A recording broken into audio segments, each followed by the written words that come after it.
Rising up, took my chances, went the distance, will to survive.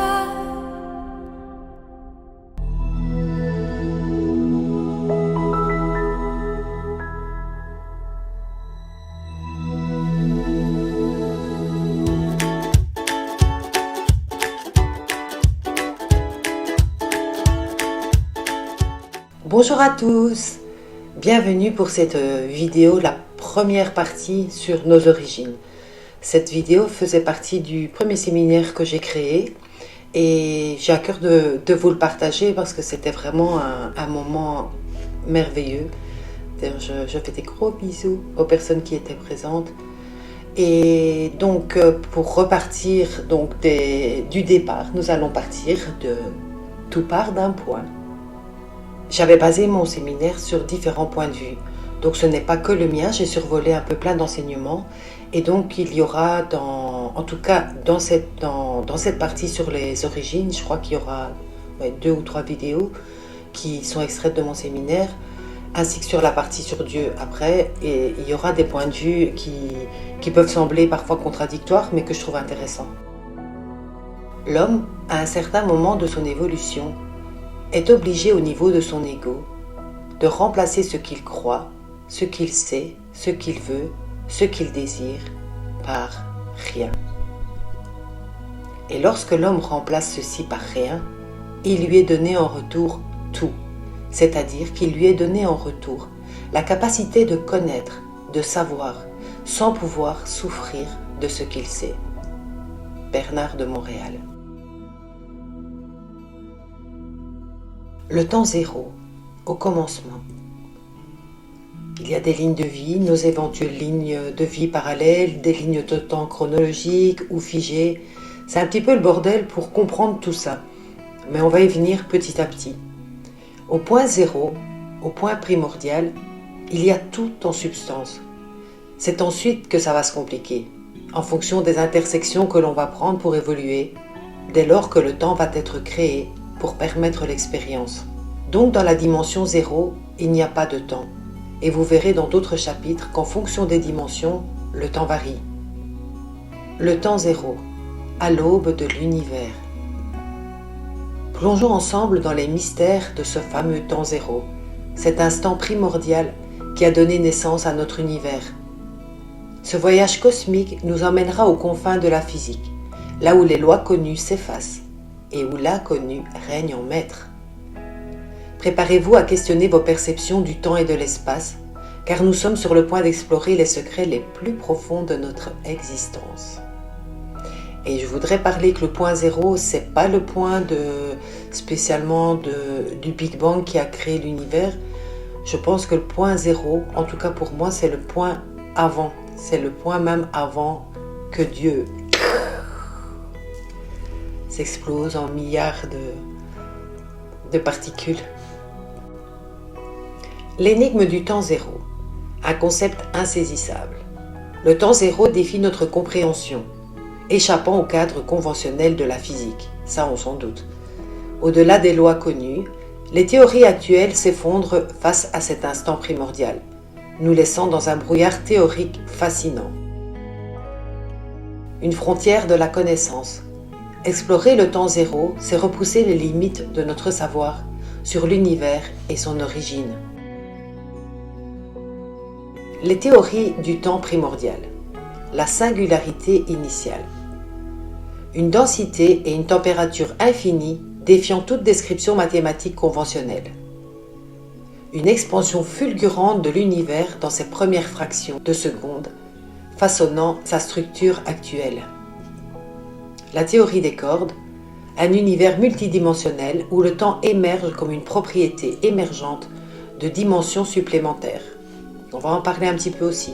Implications philosophiques et existentielles. La nature du temps. Le temps zéro remet en question notre conception linéaire du temps. Est-il une illusion émergente ou alors une propriété fondamentale de l'univers?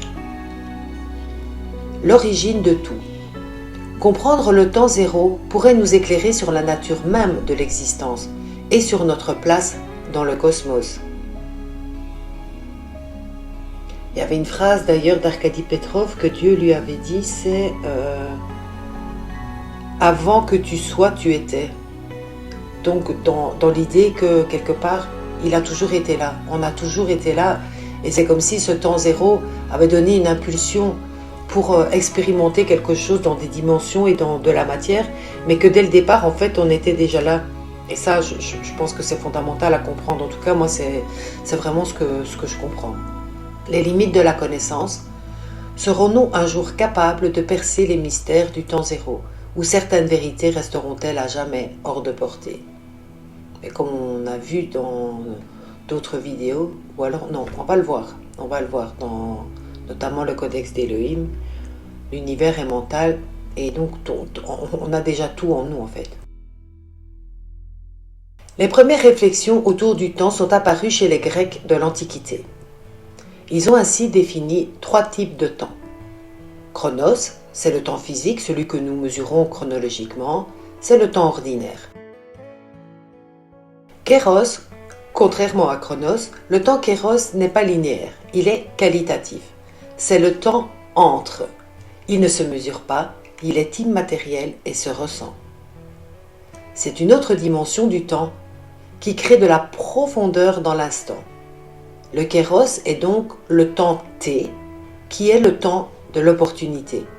Avant, c'est trop tôt, et après, c'est trop tard. Bref, Kéros, c'est le temps sacré. Ensuite, nous avons Aion, le temps cyclique. Ce temps est peu connu. C'est le temps des cycles, comme des saisons, la respiration, le sommeil, etc.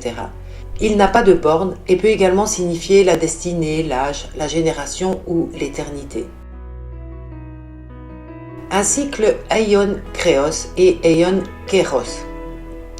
Explorons les 2 cycles fondamentaux qui influencent notre existence. Le cycle Aion Chronos, donc le temps ordinaire, et le cycle Aion Kéros, le temps de l'opportunité. Ces cycles représentent différentes perspectives sur le temps et l'expérience humaine, chacun avec ses propres caractéristiques et implications. Alors voyons le cycle Aion Chronos. Donc là c'est l'idée, donc c'est l'idée de la vie, du temps qui passe de manière, le temps biologique je dirais, la semence, la croissance, la maturité, le fruit, la dégénérescence, la souffrance et la mort.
Ce cycle-là se répète tout le temps.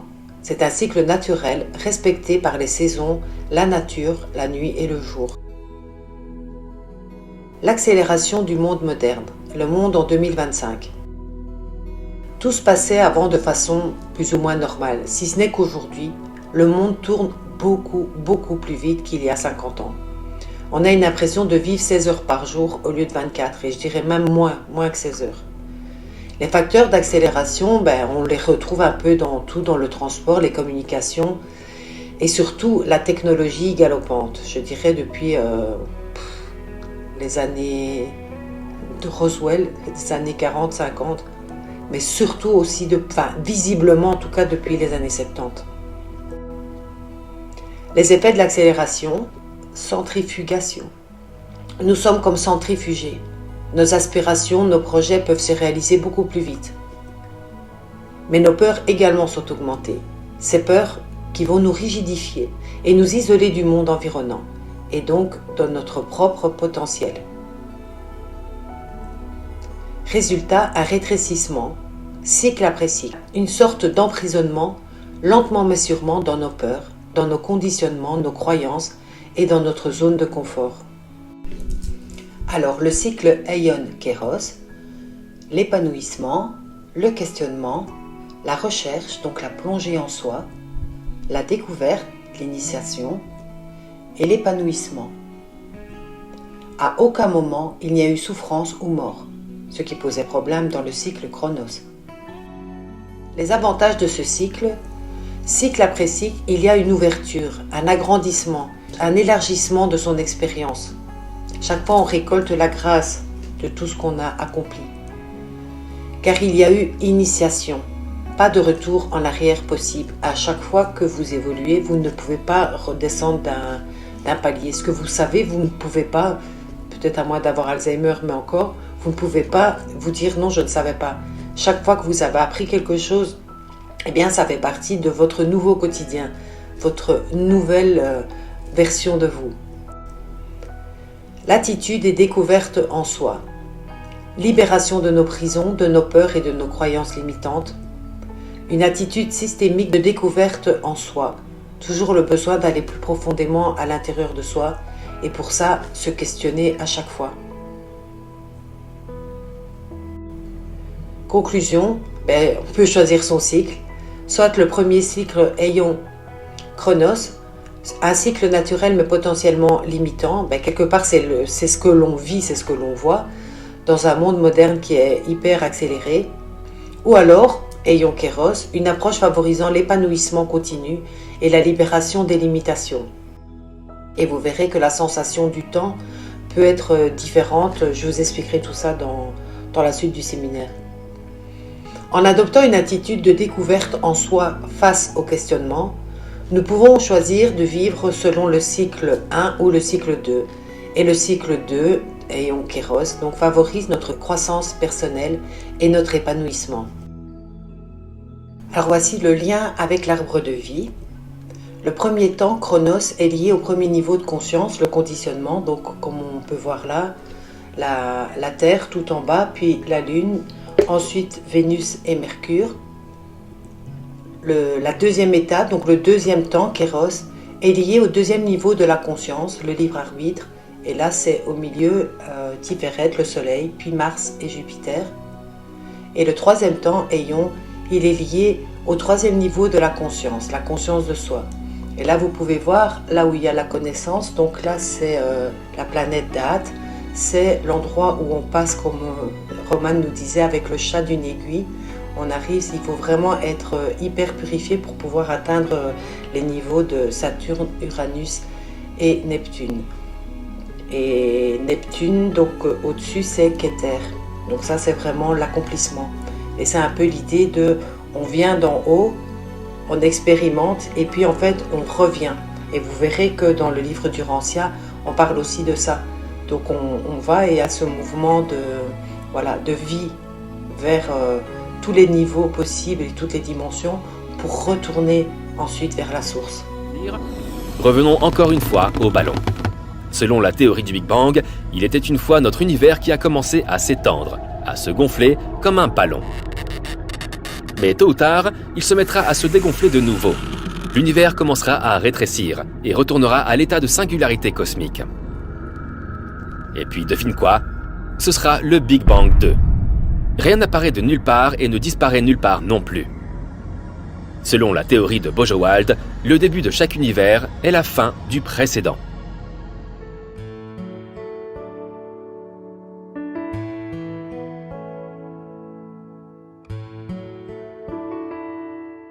Là, c'est à titre indicatif.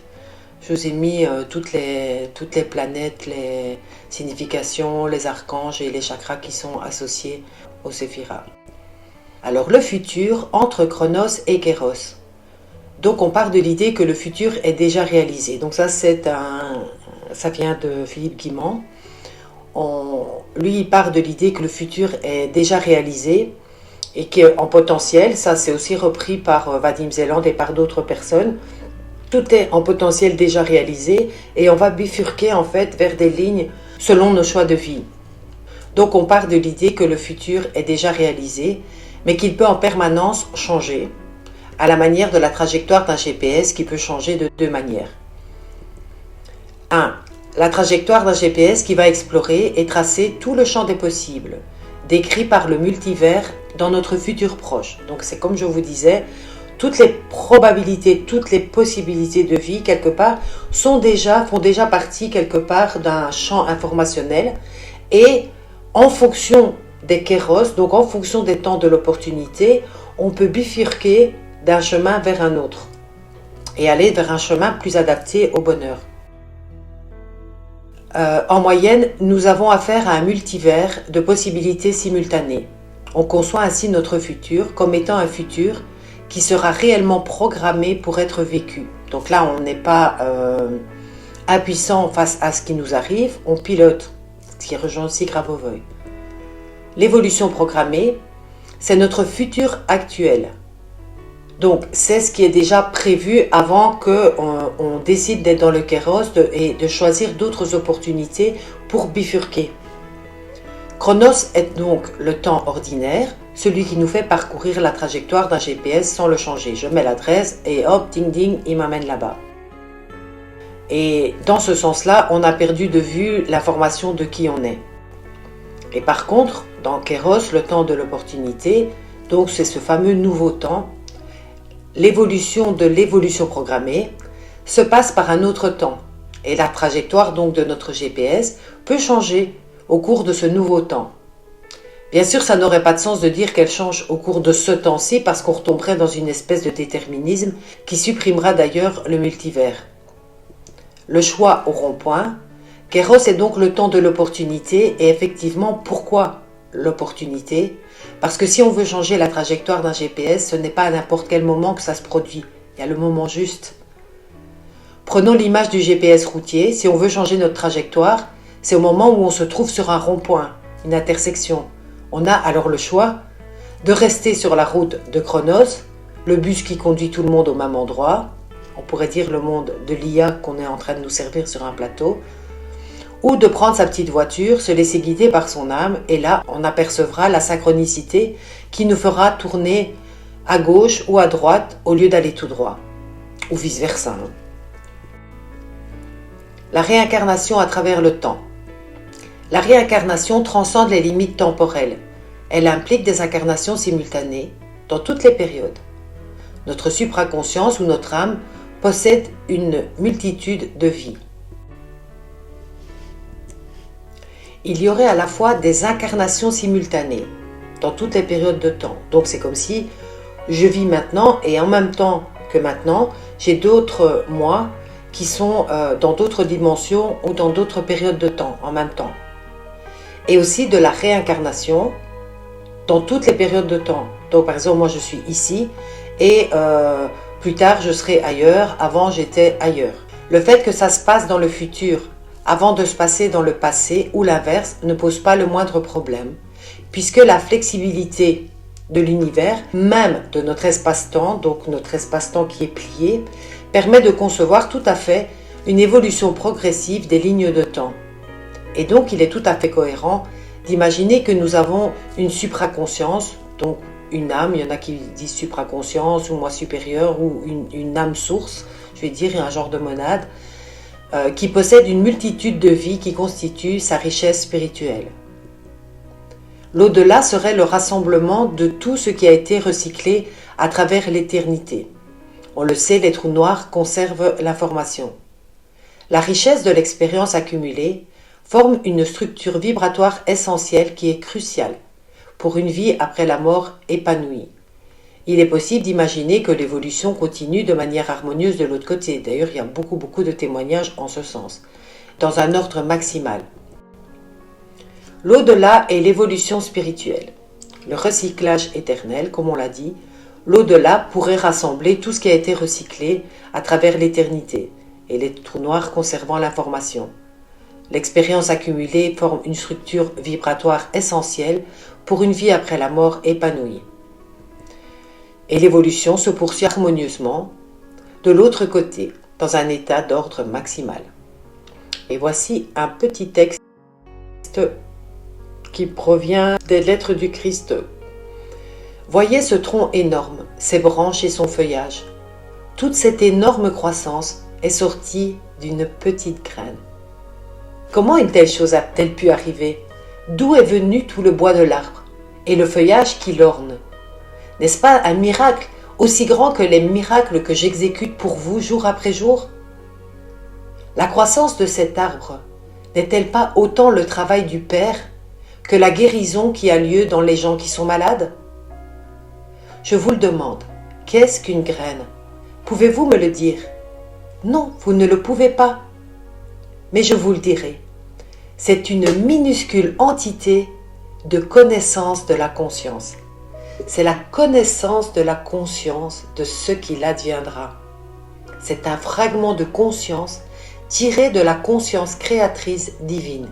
Je trouve ça incroyable comme phrase. C'est un fragment de puissance de l'esprit, tiré de la puissance de l'Esprit Père, qui, une fois planté dans la terre et arrosé par la pluie, commencera à s'habiller de matière visible, dont il possède au plus profond de lui la connaissance. Cette connaissance est vraie, ferme, forte et inébranlable. Cette connaissance de soi, incarnée dans la graine, est une conviction de la conscience. Waouh!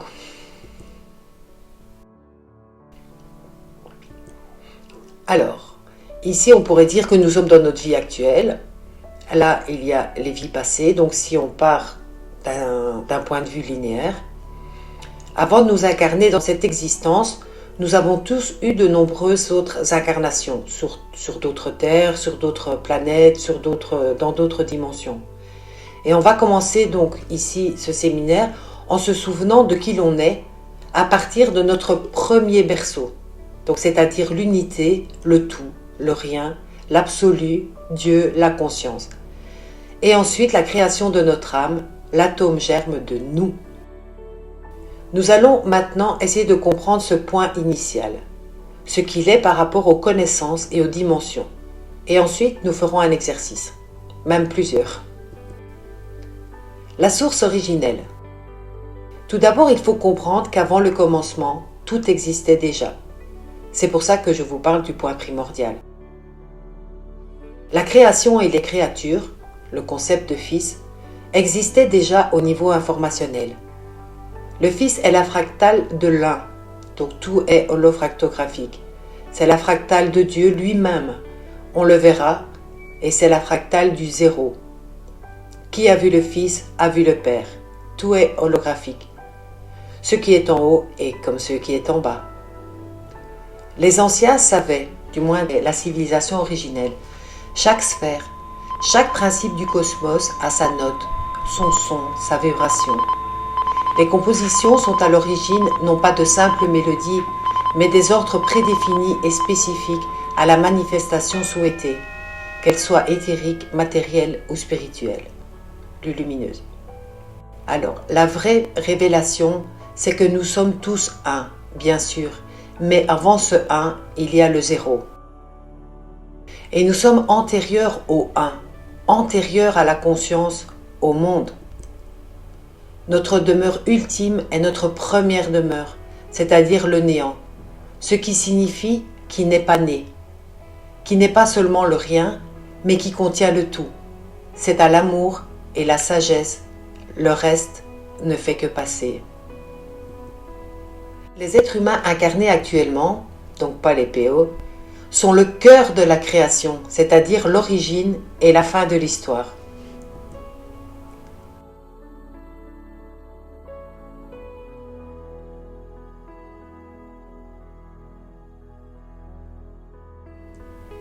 Alors ici, je vous laisse avec une petite vidéo d'après les enseignements d'Arkady Petrov, d'abord. Alors vous pouvez voir ici sur l'image donc un cercle qui correspond aux connaissances que peut avoir un humain. Et donc on voit dans un premier temps, donc c'est comme nous avons actuellement le plan transversal de la pensée linéaire dans le temps. Et dans les temps plus anciens, on avait un accès à la connaissance divine qui est donc comme une ligne verticale qui nous traverse de haut en bas. Et ensuite, cela donnait la perception d'un point central où se rejoignaient en nous toutes les connaissances ordinaires de la vie ainsi que les connaissances divines. On se prenait moins les pieds dans les trous du puzzle et on vivait en meilleure santé beaucoup plus longtemps, des centaines d'années. Les anciens avaient la connaissance de l'arbre de vie et la connexion à Dieu, au cosmos, à la nature, à tout. Notre connexion au divin a disparu. Il ne reste plus que la ligne transversale qui nous focalise juste sur la matière, la croyance en de faux dieux, tout le système hiérarchique basé sur la peur et l'obligation de croire les paroles de faux dieux sous peine de punition. Cela crée des gouvernances sous forme pyramidale. On perd ses repères personnels et se développe le phénomène que j'appelle le moutonisme. Et donc malheureusement, la conscience de l'homme a été coupée de ses connaissances afin qu'il ne puisse pas se développer. Comment vivre la magie de la vie quand on a tout oublié ?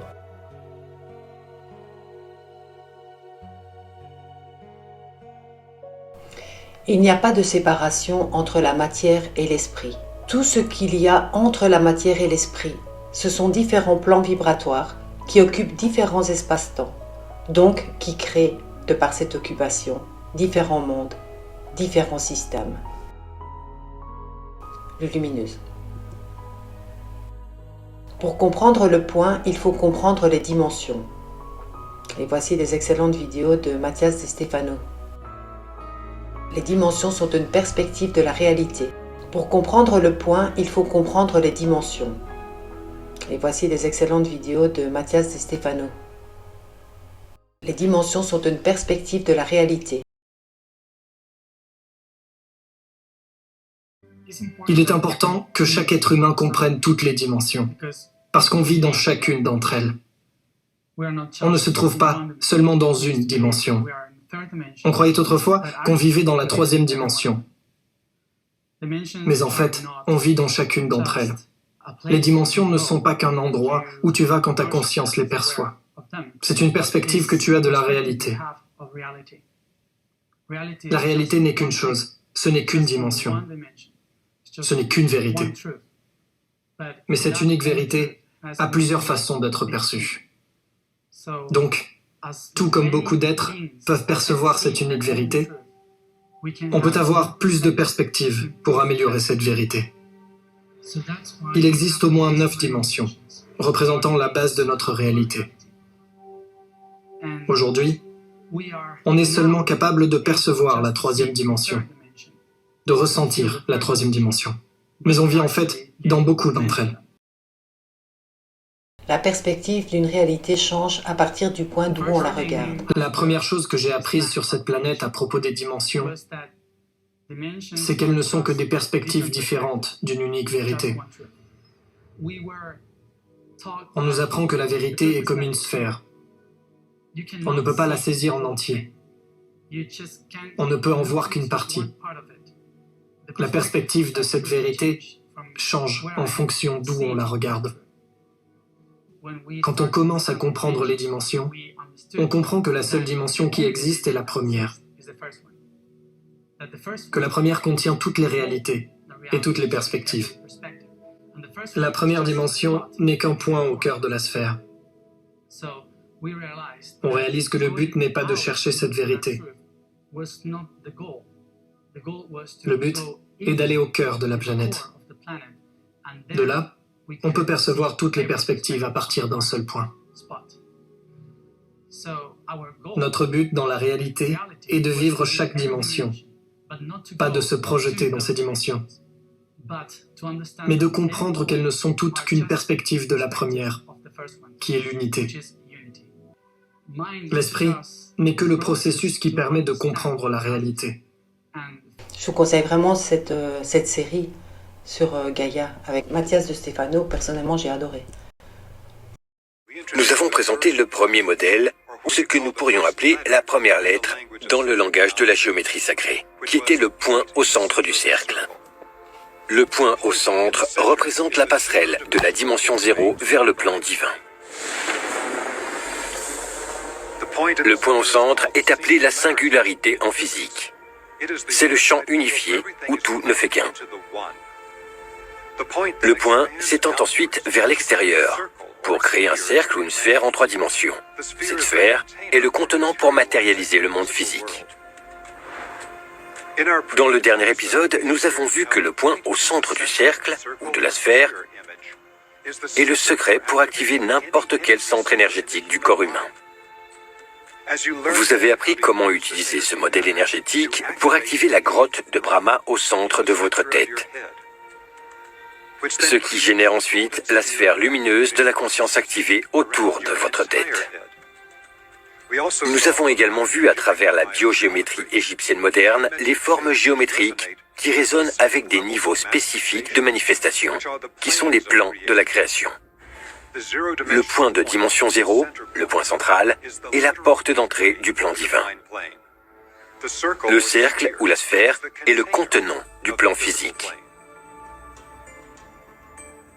Le cercle et la sphère sont considérés comme les formes parfaites de l'alphabet divin de la géométrie sacrée, car ils sont parfaitement équilibrés. Chaque point de la périphérie du cercle ou de la sphère, la limite de la création, est exactement à la même distance du plan divin, au centre. En observant la nature, nous pouvons voir que la sphère est une clé pour manifester l'énergie et la conscience des mondes supérieurs dans la matière physique. Les anciens diagrammes de la création spirituelle du monde sont remplis d'images de cercles et de sphères qui contiennent la création.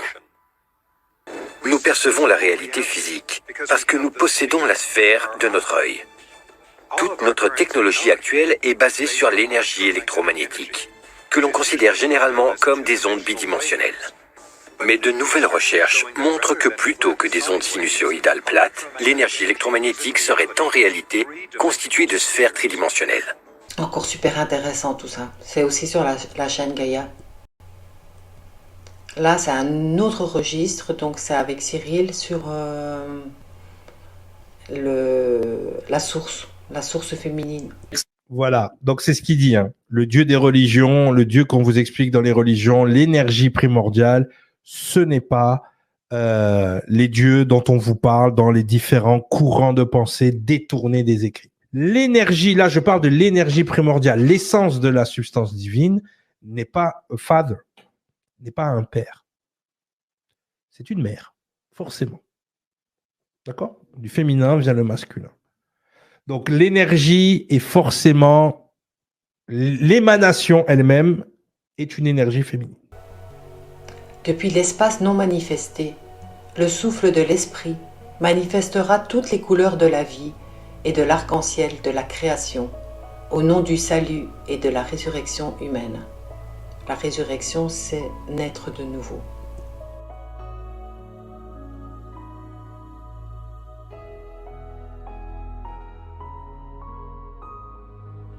Je vous propose maintenant un petit exercice pour retourner au point 0.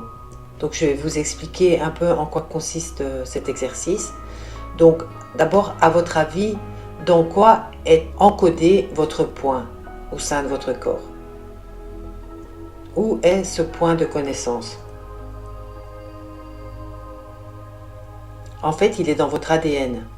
Et si nous sommes conditionnés par des mémoires, n'oublions pas que le plan unique, fabuleux, est en adéquation avec le plan universel qui prévaut dans notre ADN.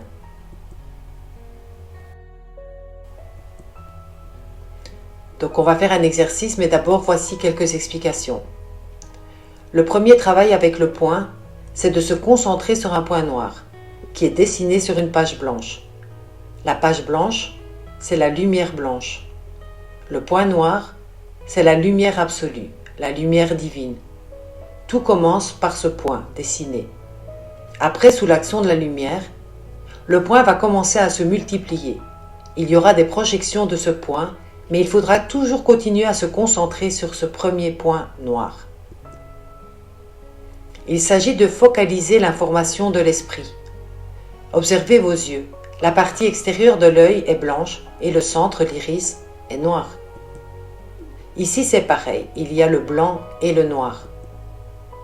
En fait, l'iris de l'œil est la manifestation individuelle et les yeux représentent le miroir de l'âme.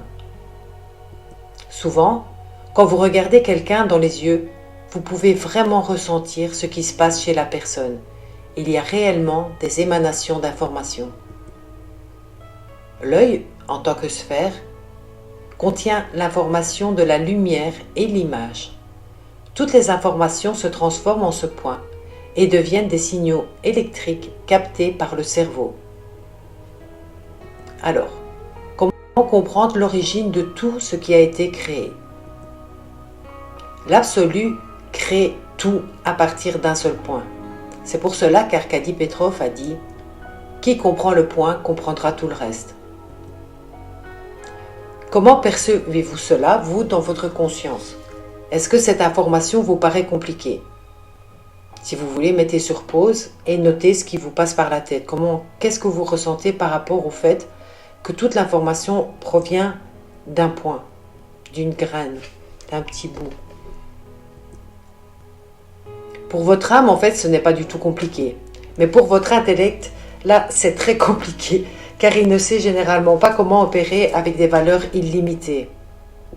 Lorsque vous travaillez avec le point, vous allez pouvoir observer ceci, quelques petits désagréments dans un premier temps, parce que le mental est toujours très très actif. Donc, une fois que la force de votre concentration sur le point va augmenter, vous pouvez tout d'un coup avoir une pensée qui apparaît, qui vous emmène ailleurs, de sorte que vous perdez un petit peu votre concentration. Ou bien vous vous rappelez d'un événement et c'est votre côté sentimental qui réagit. Ou alors votre dos commence à chatouiller et demande à être gratté. C'est toujours comme ça quand on essaye de faire un exercice. Donc, dès que vous approchez ce seuil, un certain volume de votre intelligence, qui contrôle un certain volume d'informations, essaie de vous retenir afin que vous restiez là et que vous ne puissiez pas surmonter ce seuil de perturbation. Donc ici, il faut vraiment faire attention, respirez bien, soyez bien calme, il faut vous concentrer encore plus fort, donc ne pas abandonner. Il ne faut pas prêter attention à ce qui essaye de vous perturber, ou un petit bruit ou le chien qui aboie, comme j'ai souvent le cas quand je fais mes vidéos. Une des manières les plus efficaces pour élargir sa conscience consiste donc à se concentrer sur un point. Ça peut être une sphère ordinaire de petite taille que vous aurez dessinée au feutre sur une feuille de papier. Et en vous concentrant sur ce point, vous entraînez les neurones du cerveau à un travail méthodique ou cohérent, comme le disent les physiciens. On appelle ça aussi la focalisation ou la force de l'intention. Tout est contenu dans le point, car il est connecté à tout ce qui existe. Regardez bien le point sur l'écran et focalisez votre attention dessus. Connectez-vous à ce point et laissez-vous emporter par ce que vous voyez. De ce point va bientôt apparaître un halo lumineux. Pour cela, laissez votre regard un petit peu dans le vide. Voyez-vous le point qui commence à s'élargir et à briller? C'est comme s'il représentait la lumière. Et voilà que du point noir, vous avez créé la lumière. Essayez de faire bouger le point lumineux sur l'écran. Vous voyez que vous pouvez le faire bouger n'importe où, là où se pose votre regard. À gauche, à droite, en diagonale, en haut, en bas. Vous êtes le créateur de la lumière et vous pouvez la diriger.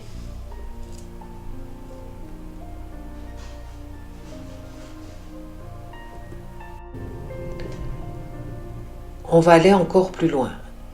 Reculez-vous de l'écran et vous mettez le point plus ou moins à 1 mètre ou 2 de vous.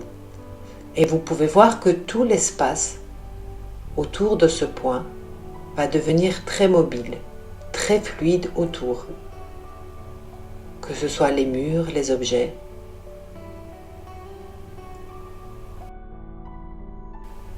En fait, cela ressemble à l'air qui bouge quand il fait très chaud. Il y aura des ondes, des pulsations plus douces. Et si cela se passe, alors c'est que vous avez cessé depuis longtemps de regarder le point noir. Vous êtes ailleurs. Le point, c'était juste une raison. C'était juste le début pour pouvoir concentrer toute votre énergie et commencer à activer le champ spirituel. Ce point contient ses propres niveaux spirituels, informationnels, énergétiques. Si vous voyez les énergies, il s'agit de l'activation primaire. S'il y a des textes, des images qui commencent à apparaître dans ce point, ou bien s'il se transforme en forme géométrique assez complexe, alors c'est le niveau informationnel que la personne a atteint.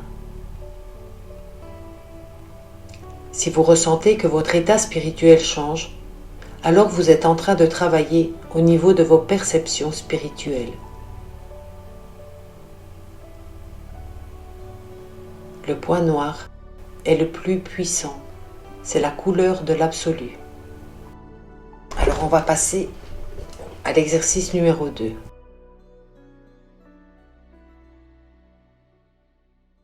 Alors exercice libre, retrouvez notre origine personnelle. Laissez vos sensations et votre âme vous guider en regardant le point noir pendant quelques minutes. Mettez l'intention de retrouver la mémoire de la création de votre âme, puis de vos vies dans d'autres plans, d'autres temps, d'autres dimensions. Bon exercice.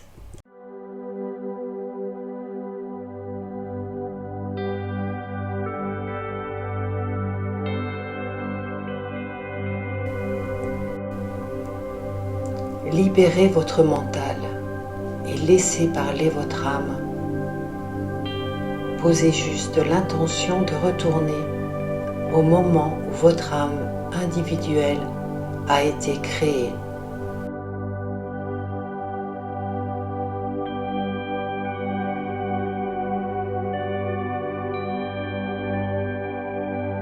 Bien sûr, votre esprit existe depuis toujours, comme une particule composant le soleil, et sans lequel il ne serait point aussi brillant. Mais votre âme individuelle est comme un rayon de soleil qui semble en sortir pour exprimer au monde sa personnalité.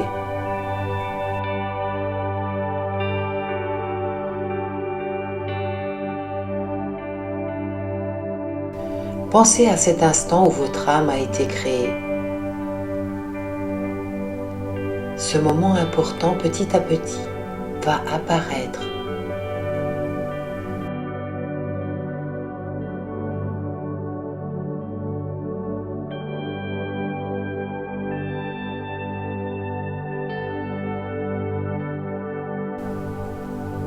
Dans ce point qui semble contenir le rien, il y a le tout. Il y a l'origine impalpable de la création. La raison d'être de la vie et de l'évolution que l'on ne peut comprendre mentalement, mais juste ressentir.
Comment vous sentez-vous d'avoir eu cette chance de pouvoir expérimenter la vie par vous-même?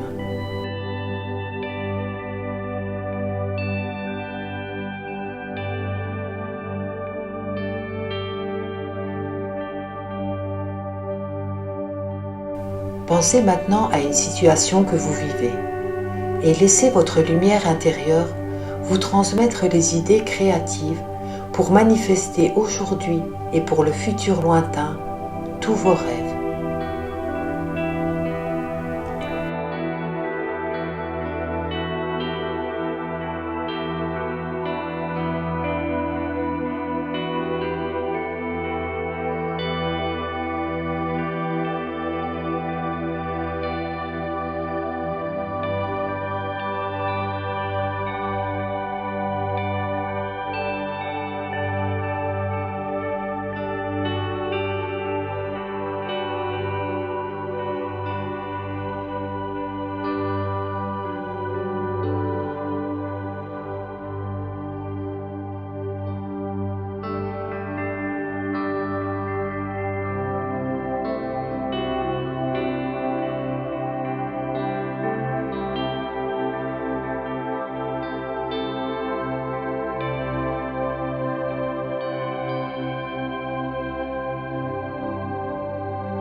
Maintenant, vous allez faire une grande respiration.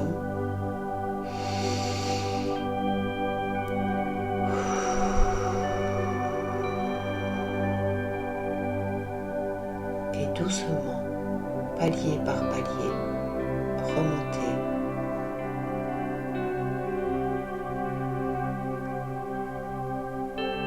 Et réintégrer votre corps dans l'ici et maintenant.